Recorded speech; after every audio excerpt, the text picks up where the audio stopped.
English-speaking brothers and sisters who are following this channel. I would like to deliver two messages on the light of this barbarism that is taking place in Palestine these days by the Zionist state of Israel against innocent people in Gaza and elsewhere in Palestine. I would like to tell you, the people of Israel who are supporting this Zionist state, and also to those government agents in the Israeli government, you are people of no honor. All what you're doing in Palestine is terrorizing civilians, terrorizing mothers and fathers, terrorizing children. You are indeed launching a very coward war with no honor. You are targeting deliberately the civilians in Gaza and in Palestine.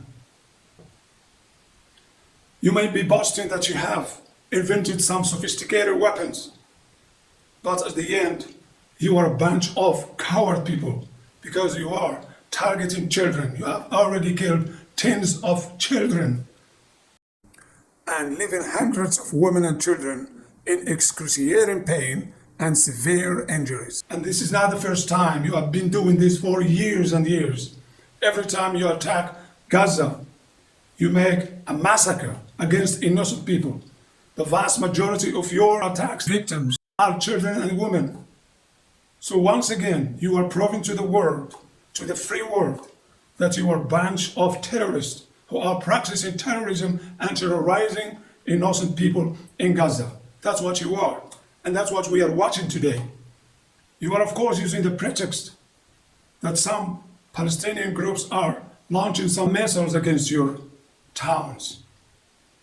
But we know that this is just a pretext because the story didn't start here. The story and the plight started elsewhere. It started in Jerusalem and the attempt of stripping Palestinians from their own land. The last story is the story of the district of Sheikh Jarrah.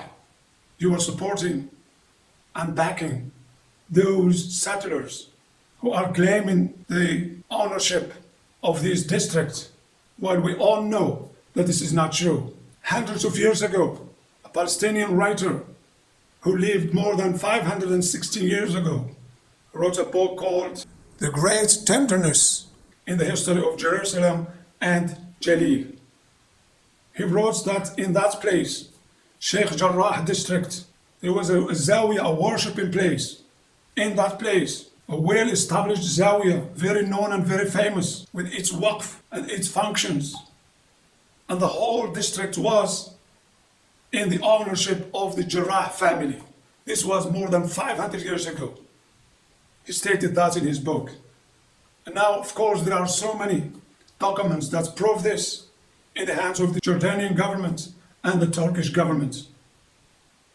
You are always using this pretext in order to destroy the Palestinian houses. We know your plan. You have already disclosed it. Your plan is to make the whole Palestine a Jewish state. And you are indeed trying to cover all facts, all historic facts, in order to reach this goal, this evil goal. You are destroying historical sites, worshipping places, Islamic sites. Thousands of them have been already destroyed in order to establish your Jewish mythology in the place. So you are people of no honor. You are just occupiers, no matter what you do. You are invaders. You have invaded this land. You have invaded this sacred land. You came from all kinds of countries. You came from 102 countries to Palestine. And you found people inside Palestine living for hundreds of years. Now you're claiming that Palestine is yours, not theirs.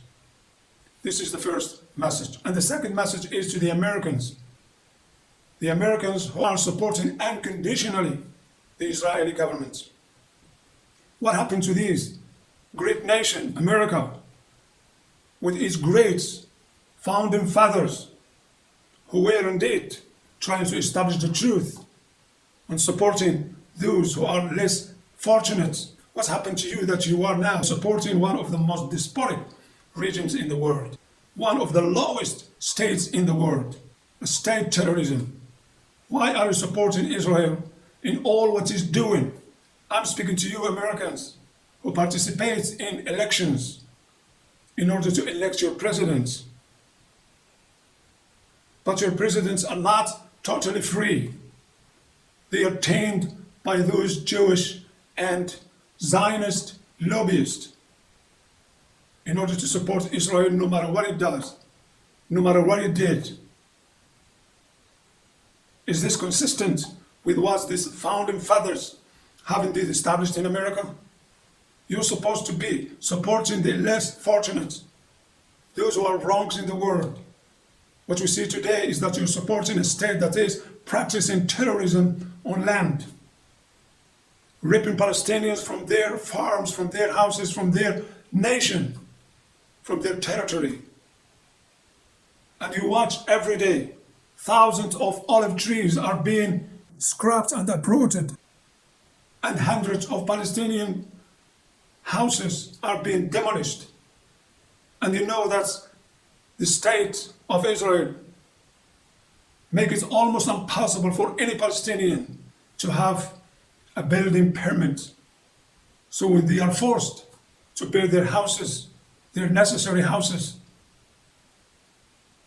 they come with caterpillar bulldozers in order to demolish them. This is taking place for decades, and you are motionless except some free people around you. So I have a message to you. Are your presidents really free to take the right decision?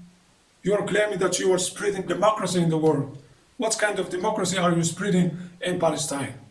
What kind of message that you are delivering to the world by supporting one of the most despotic regions in the world? I think you have to wake up. We are not asking you to help the Palestinians. We are only asking you to stand by the right, to say the truth about this land. Muslims and Arabs are living in this land for hundreds of years. And now all these atrocities, all these massacres that are taking place in front of everybody in the world. And America is not saying anything. Indeed, they are issuing statements to support Israel in what they say the rights for defending itself. The plight didn't start here. The plight didn't start with the Hamas missiles. The plight started there in Jerusalem, in the Israeli decision to demolish Palestinian houses and deprive them from their land. The plight started with the attack of Israeli troops against prayers inside the sacred mosque of Al-Aqsa. People were praying in their prayers when troops forced their way into the mosque and detained so many people, injured hundreds of people. Are these people terrorists? Were they carrying machine guns or bombs? These people are just ordinary people. There where this plight has started, not with these missiles that you are using as a pretext today in order to practice all this barbarism in Gaza. Imagine such vicious attack happened against Christian churches or Jewish synagogue in any of the Arab countries or Islamic countries such as Turkey, for instance. How would the West have reacted? So I think the last message is, no matter what terrorism is practiced on this land, no matter what the Israeli government does, no matter what support it receives from the Americans, this land will return to its people. The history tells us that. Jerusalem has been occupied by so many forces in the history, from the Greeks, from the Romans, from the Crusaders, from the pharaohs of Egypt, and from the British. And now it is occupied by these bunch of Zionists. It will come a time when this land will return to its people. Thank you very much.